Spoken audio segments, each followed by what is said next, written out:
A Year in the Life of John Lennon, 1972. 1972 was a politically charged and creatively turbulent year for John Lennon.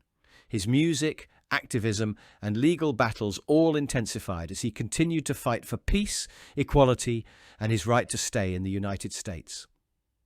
Join us as we break down John Lennon's 1972 month by month, a year that showcased his unwavering commitment to both his art and his activism. January 1972, facing deportation. John Lennon entered 1972 with a legal cloud hanging over him. The US government, under President Nixon, had begun deportation proceedings against Lennon due to his political activism and outspoken opposition to the Vietnam War. His 1968 marijuana conviction in the UK was used as the legal grounds for this case, but many believed the real reason was Lennon's influence on the anti-war movement. February 1972, Lennon and Yoko perform at the Mike Douglas Show. In February, John and Yoko took a bold step into American mainstream media by co-hosting the Mike Douglas Show for a week.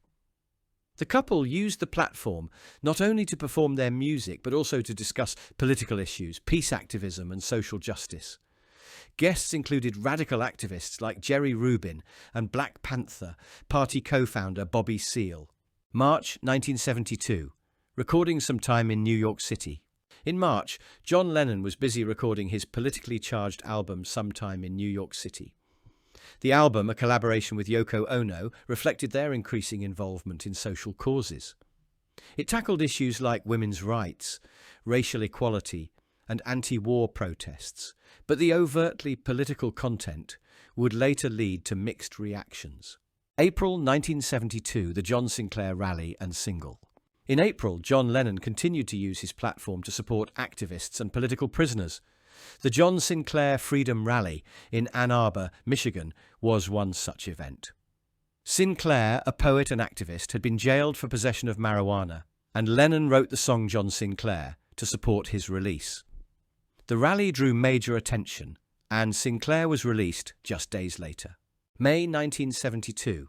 Immigration troubles deepen. By May, Lennon's legal troubles were escalating. The Nixon administration continued its efforts to deport him, and John faced increasing pressure from US immigration authorities.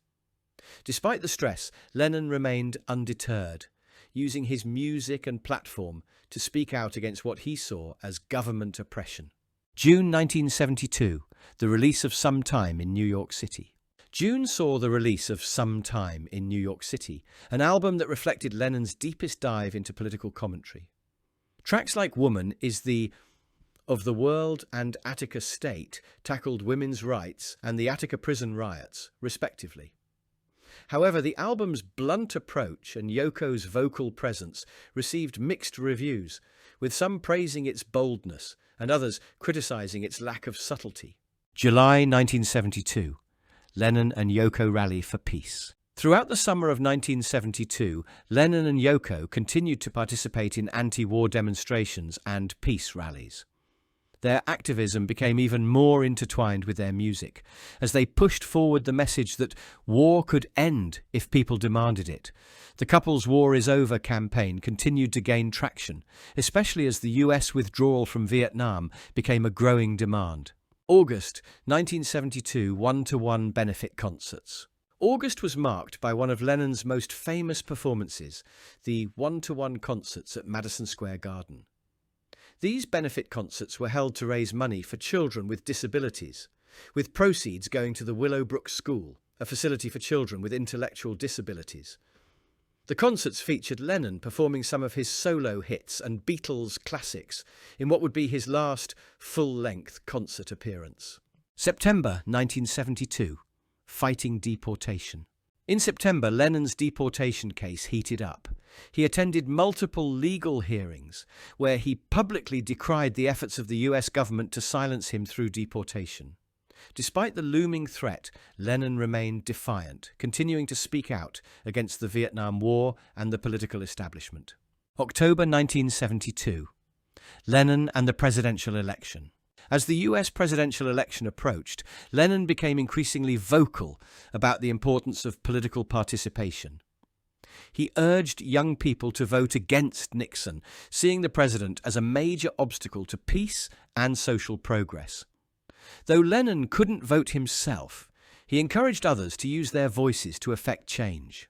November 1972, Lennon faces backlash. By November, the political climate in the US was tense, and Lennon faced backlash for his outspoken views. Some media outlets criticized him for his radical political stances, while government officials saw him as a threat to the status quo. Despite this, Lennon remained committed to his message of peace and activism. December 1972. Reflection and resilience. As 1972 came to an end, John Lennon reflected on a year full of both creative achievements and legal battles. His fight to stay in the US continued, but so did his desire to use his art and activism to make a difference. Lennon was more than just a musician. He had become a symbol of resistance and hope. Then 1972 was a year of challenge and change for John Lennon, a year that solidified his place as both an artist and an activist. Despite the obstacles, Lennon's voice only grew stronger. Thank you for watching. Please subscribe to Rock Masterpieces for more deep dives into the lives of music legends.